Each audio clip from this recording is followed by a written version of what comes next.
Terima kasih pemirsa Anda masih bersama kami. Mas Jaka, sebelum kita berdiskusi kita ingin mendengarkan dulu sebetulnya apakah kita boleh menghayal. Supaya tidak tersesat kita sudah terhubung lewat saluran telepon dengan pakar komunikasi politik Profesor Karim Suryadi. Prof. Karim, selamat pagi. Selamat pagi, Leonard. Ya, Prof. Karim, kalau melihat biografi ilmuwan-ilmuwan itu biasanya berangkat dari hayalan ketika mereka menemukan satu penemuan yang penting. Nah, kalau kita berhayal tentang negara dan kita berhayal bahwa negara ini akan bisa punah, sebetulnya itu tujuannya untuk membuat kita lebih waspada bagaimana mencegah kepunahan itu atau justru untuk menakut-nakuti kita. Bagaimana, Prof? Ya, mungkin maksudnya tidak dua-duanya ya. Mungkin maksudnya betapa berbahayanya lawan politik dia. Tetapi jangan lupa ada dua konteks yang dilupakan dan yang membuat pernyataan itu kurang mengena menurut saya. Apa itu, Bro? Nah, yang pertama, setiap orang boleh bermimpi, setiap orang boleh berimajinasi, tetapi jangan lupa bahwa bedanya antara harapan dan angan-angan dan mimpi itu tipis. Harapan atau cita-cita itu adalah angan-angan yang disertai oleh cara mewujudkannya. Jadi kalau imajinasi, kalau cita-cita, kalau apapun kehendak yang selangit tapi tidak disertai dengan bagaimana cara mewujudkannya, itu angan-angan. Dan itu berarti dalam konteks komunikasi berarti perang menggunakan peluru kosong. Yang kedua, tentang sebuah negara, sebuah bangsa punah. Teori menunjukkan bahwa perkembangan sebuah bangsa itu tidak sama dengan perkembangan seorang individu. Tidak sama. Nah, artinya apa? Artinya perkembangan sebuah bangsa itu bisa saja dia mengalami tragedi di satu fase, tapi kemudian melonjak hebat di fase lain. Bahkan bangsa-bangsa yang tak pernah diramalkan berkembang pun bisa ujung-ujung berkembang. Contoh Inggris. Dia pernah mengalami kebangkrutan luar biasa, tapi begitu ditemukan mesin uap, dia melejit menjadi bangsa yang terhormat, kan gitu ya. Padahal sebelum ditemukan mesin uap, banyak orang melihat pesimis tentang perkembangan Inggris ini. Jadi artinya perkembangan sebuah bangsa tidak linear, tidak bergantung pada satu orang, tidak bergantung pada satu momen, tidak bergantung satu peristiwa. Tapi banyak faktor yang menentukan gitu ya. Nah, oleh karena itu maka menurut saya gaya seperti ini belum sempurna. Jadi hal biasa menggunakan gaya hiperbol gitu ya, gaya asimetris itu biasa.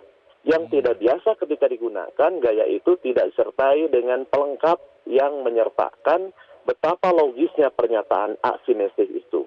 Lebih-lebih bagi bangsa Indonesia yang umumnya berbudaya komunikasi yang high context, di mana-mana tidak pernah terlekat pada apa yang diucapkan, pada apa yang dikatakan, tapi lebih banyak disandarkan pada konteks, ruang, tempat, waktu, di mana kata-kata itu diucapkan. Ini yang menurut saya pernyataan itu alih-alih memberikan penegasan, memberikan keyakinan, maka subliminal efeknya akan jauh lebih besar. Apa itu subliminal efek? Hal-hal yang tidak dimaksudkan, hal-hal yang tidak ditujukan, hal-hal yang tidak diinginkan oleh pembicara akan jauh lebih besar ketimbang apa yang dimaksudkan sesungguhnya. Begitu karena ketiadaan konteks ya. Prof. Karim, kalau melihat gaya bicara atau gaya komunikasi politik ini, banyak orang mengatakan sebetulnya ini sedang meniru apa yang dilakukan Donald Trump, dan di Amerika Donald Trump berhasil jadi presiden. Nah, mungkin itu juga yang dipikirkan supaya kemudian berhasil juga. Kalau menurut Anda akan bisa seperti itu tidak di Indonesia? Ada dua hal yang dilupakan kalau Trump ditiru. Pertama, Trump itu menang tapi juga kontroversi sampai sekarang ya. Nah, Presiden Amerika sendiri Washington mengatakan bahwa setiap orang itu akan menuju kepada, atau setiap orang berjuang menuju kebaikan.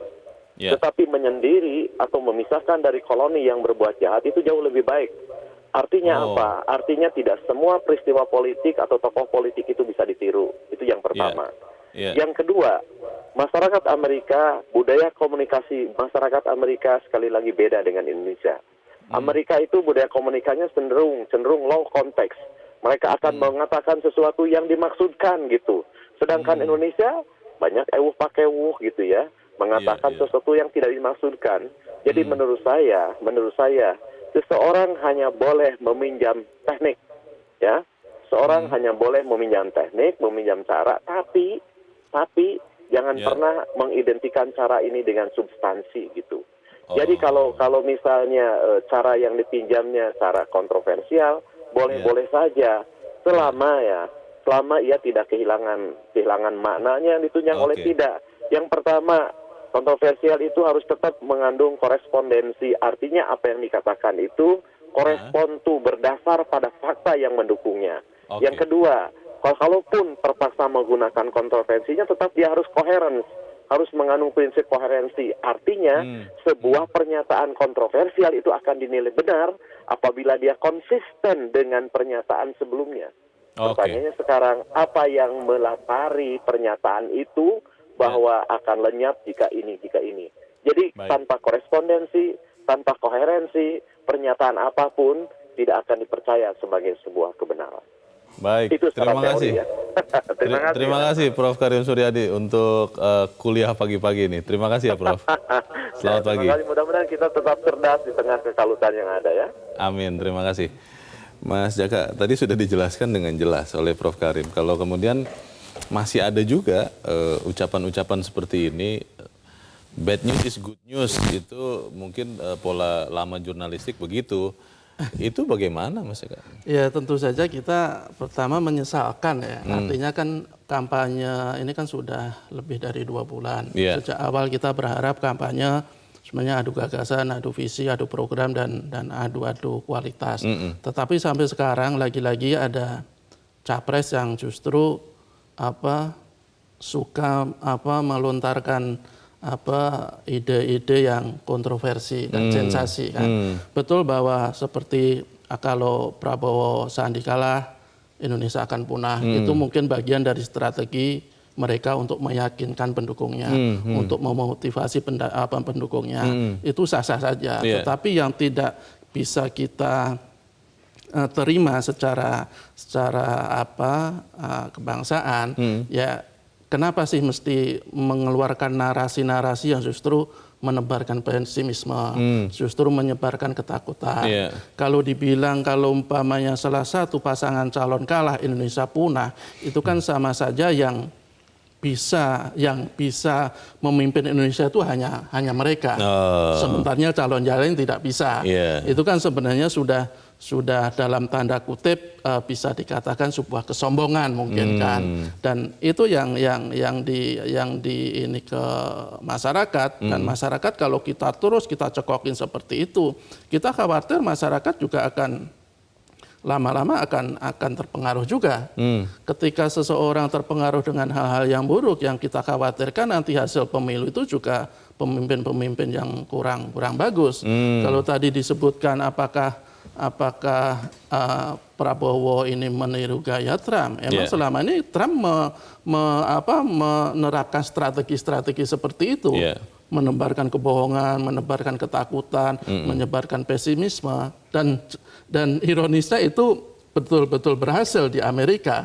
Dan kita berharap rakyat kita semakin cerdas, karena meskipun Trump berhasil, tetapi setelah memimpin hasilnya kan kita ketahui bersama kontroversi ya. Bahkan kalau kita lihat dari data survei terbaru, itu Trump itu kan disebutkan presiden terburuk sepanjang sejarah Amerika Serikat. Dari 44 presiden dia nomor buncit 44. Pertanyaannya begini Mas Jaka, kita sudah berkali-kali melontarkan harapan kepada semua pasangan calon presiden untuk bersama-sama adu gagasan yang positif, membangun optimisme, membangun semangat.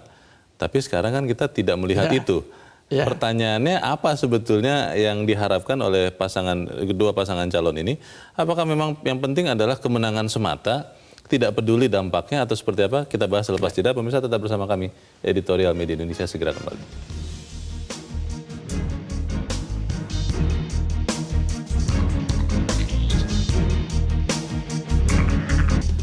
Terima kasih pemirsa, Anda masih bersama kami. Mas Jaka, sebelum kita lanjutkan diskusi kita akan mendengarkan dulu pendapat dari pemirsa Metro TV. Kita sudah terhubung dengan Mas Dani di Malang, Jawa Timur. Mas Dani, selamat pagi. Selamat pagi Bang Leo, selamat pagi Mas Jaka. Selamat pagi Mas Dani. Bagaimana nih Mas Dani? Mas Dani pernah